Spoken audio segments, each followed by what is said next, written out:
By hand verification کے لیے جایا کرتے تھے. پھر بینک جاؤ, بینک کے اندر لائنوں میں لگے رہو, وہاں پیسے جمع کراؤ. تو یہ سارا پہلے فیز میں یہ سارا پروسیس جو تھا ایکولنس سرٹیفکیٹ کا وہ ڈیجیٹلائز کیا گیا کہ کوئی بچہ گھر بیٹھ کے اپنی ڈگری یا اپنا سرٹیفکیٹ جو ہے اس کی ویریفیکیشن اور ایکولنس لینے کے لیے وہاں سے اپلائی کر سکتا ہے. بینک جانے کی بھی ضرورت نہیں ہے, وہ بھی وہاں پہ پیسے جمع ہو سکتے ہیں. لیکن یہ جو سٹیپ آج ہو رہا ہے یہ بھی بہت ہی ایک اسینشل سٹیپ ہے کہ جب آپ کسی نوکری کے لیے جاتے ہیں, کسی ایڈمیشن کے لیے جاتے ہیں, کسی کام کے لیے جاتے ہیں اور آپ جا کے اپنا سرٹیفکیٹ پیش کرتے ہیں جو کہ ہارڈ کاپی ہے, اور ہارڈ کاپی جو ہے اس کو اب ویریفیکیشن کرنے کے لیے اگر وہی پروسیس ہونا تھا کہ جی واپس وہ ویریفیکیشن کے لیے ڈگری بھیجی جائے, وہ پتہ نہیں رستے میں گم ہو جائے, کچھ ہو جائے.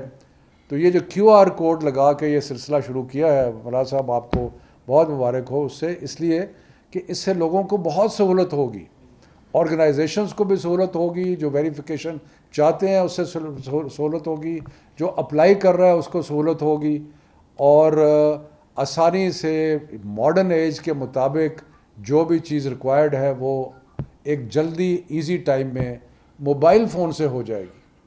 تو یہ بہت بڑا سٹیپ فارورڈ ہے, اور آئی بی سی سی کو, ملا صاحب کو میں بہت مبارکباد دیتا ہوں. اور یہ ہماری ایک جو کمٹمنٹ تھی عوام کے ساتھ, ہماری حکومت کی, پرائم منسٹر عمران خان کی, ہماری سب کی جو ایک کمٹمنٹ تھی کہ ہم لوگوں کی زندگی آسان بنانے کے لیے اپنے جو سسٹمز ہیں ان کو بہتر کریں گے تاکہ آسانی سے سارے معاملات جو ہیں وہ حل ہوں. اس کی طرف ایک بہت بڑا قدم جو تعلیم کے میدان میں ہے وہ آپ کو نظر آ رہا ہے. تو اس لیے تھینک یو ویری مچ. اور آج واقعی منسٹری آف ایجوکیشن جو ہے وہ اپنا سر فخر سے بلند کر سکتی ہے. ٹھیک ہے جی, کوئی سوال تو نہیں ہے؟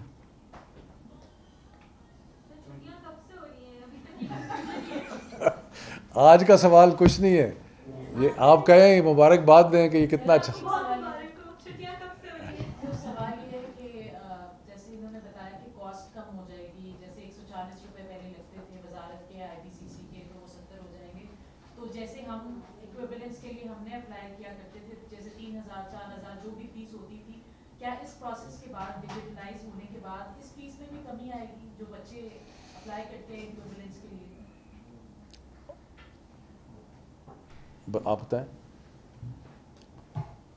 دیکھیں ویسے میں جواب تفصیلاً تو یہ دیں گے. پہلی بات ہے سہولت ہوئی, پھر کاسٹ کم ہوئی, پھر نیکسٹ سٹیپ ہے کہ ہم ریویو کریں گے کہ جو اس کا فی سٹرکچر ہے اس کو ریویو کریں گے. لیکن آپ یہ دیکھیں کہ کتنی سہولت جو ہے وہ پیدا ہوئی ہے, تو فی سٹرکچر کو ریویو کر لیں گے ایز وی گو along. یہ ویریفیکیشن جو ہے وہ فری ہو گئی.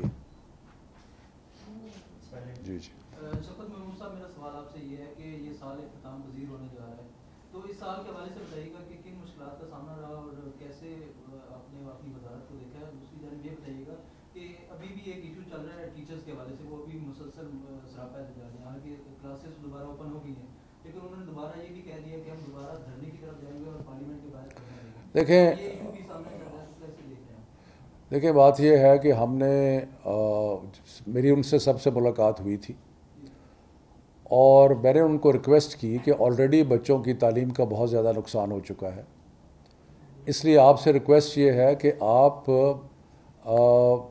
اسکولز کھولیں, اور پھر ہم آپ کے معاملات جو ہیں وہ ہم, کیونکہ یہ اس کا حل جو ہے وہ منسٹری آف ایجوکیشن کے پاس نہیں ہے, یہ تو آرڈیننس ہے جو کہ ایشو ہوا ہے, اور اس کے لیے بہت سارے اور اقدامات ہیں جو کہ اس کے ساتھ منسلک ہیں, کیونکہ لوکل گورنمنٹ ایکٹ ہے یہ ایکٹ جو ہے اس کے اوپر امپلیمنٹیشن ہونی ہے. تو میں نے کہا ہم آپ کا کیس پلیڈ کریں گے لیکن آپ اسکول کھولیں. تو بڑی مجھے خوشی ہے کہ انہوں نے اسکولز کھول دیے اور کلاسز جاری ہیں.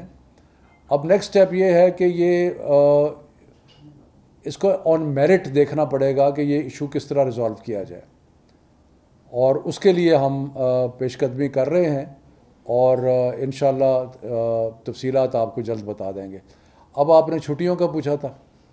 اچھا, دیکھیں جو ٹریڈیشنلی چھٹیاں ہوتی ہیں وہ دسمبر کے آخری ہفتے اور جنوری کے 1 یا 2 ہفتوں میں چھٹیاں ہوتی ہیں. ایک تو ہم نے یہ سوچا کہ اس سال ہم چھٹیاں کم کریں کیونکہ جو کریکولم ہے یا سلیبس ہے اس کو کور کرنے کے لیے جتنا میکسیمم ٹائم بچوں کو مل جائے اتنا اچھا ہے. دوسرا موسم بھی کافی سرد ہے، لیکن ایک میڈیکل پوائنٹ آف ویو سے این سی او سی کا ایک ان کی ڈٹرمنیشن کہہ لیں یا ان کی ایک سوچ ہے کہ اگر اسکول کھلے رہیں گے تو جو ویکسینیشن ہے وہ بھی بہت ضروری ہے اور وہ ویکسینیشن ہو جائے گی. ابھی فائنل فیصلہ نہیں ہوا، اس پہ ایک ڈسکشن جاری ہے. میں نے تو ہمیشہ ایک چیز کہی ہے اور میں اس کو دوبارہ اس کو رپیٹ کرتا ہوں کہ جہاں تک وزارت تعلیم کا یا تعلیمی صوبائی وزارتیں جو ہیں وہ جو ہم نے میٹنگ کی تھی، ہمارے خیال میں جو چھٹیاں ہیں وہ ہونی چاہیے دسمبر کے آخری ہفتے میں اور جنوری کے پہلے ہفتے میں. لیکن کیونکہ یہ معاملہ صحت کا ہے اور کیونکہ یہ معاملہ ایسا ہے جس میں لوگوں کی صحت کا ایک بہت بڑی ذمہ داری ہے بچوں کی صحت کی، تو اس لیے فائنل فیصلہ پہلے بھی جتنے ہم نے اقدامات کیے ہیں کووڈ کے دوران اور اب بھی فائنل فیصلہ جو وہ میڈیکل گراؤنڈز پہ ہوگا. تو اگر منسٹری آف ہیلتھ اور ہمارے کولیگ محترم ڈاکٹر فیصل صاحب یہ محسوس کرتے ہیں اور اگر این سی او سی یہ محسوس کرتی ہے کہ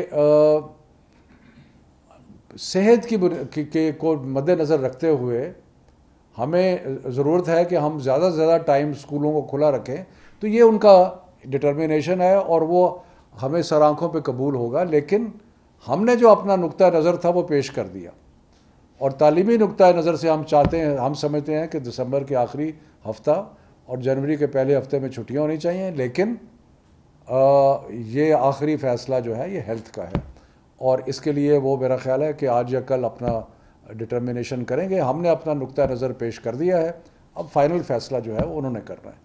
ایک اور چیز ہے، یہ جو ایف ٹی کے اسکولز تھے ان میں فیس تو ختم کر دی گئی تھی اور بسیز چلائی جاتی ہیں. اب پیرنٹس کو میسیجز کیے جا رہے ہیں اسکولز کی طرف سے کہ جی فی بچہ 1500 روپے وہ بس کی فیس بھرے. ایک طرف ہم کہتے ہیں کہ جی فیس نہیں ہے اسکولز میں، دوسری طرف اگر اتنے پیسے ایک بچے کے لیے بسز کے نام پہ چارج کیے جائیں گے پر منتھ تو یہ تو شاید زیادتی. نہیں، مجھے اس کا ڈیٹیلز کا پتہ نہیں ہے، ہم اس کا پتہ کرتے ہیں.